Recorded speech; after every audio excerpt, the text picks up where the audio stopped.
আল্লাহ যত রোগ দিয়েছেন সমস্ত রোগের ঔষধ দিয়েছেন তিনটা খাদ্যের মধ্যে। একটু ওষুধগুলো জেনে নেন সবাই।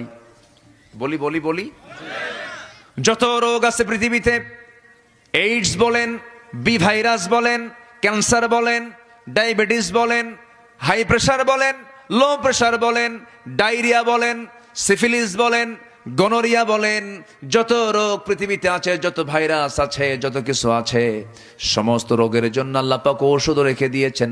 রোগ যে দিয়েছেন যিনি, ওষুধও দিয়েছেন তিনি। ওষুধ আছে, এর মধ্যে শ্রেষ্ঠ ওষুধ হলো তিনটা। একটা হলো চারটা, একটা হলো জমজম। একটা কি? জমজম। সেই পানিটা কোথায় পাওয়া যায়? কোন জায়গায়? সৌদি আরব তো অনেক বড়, বলেন কোথায়? কাবা শরীফের সামনে সেই কূপটা। কাবা শরীফের সামনে সেই কূপটা। এই কূপ হলো আশ্চর্য কূপ। দুনিয়ার সমস্ত পানির ভিতরে কম বেশি জীবাণু পাওয়া যায়, কিন্তু জমজম কূপের পানিটা এমন ফ্রেশ পানি, মিনারেল ওয়াটার ফেল।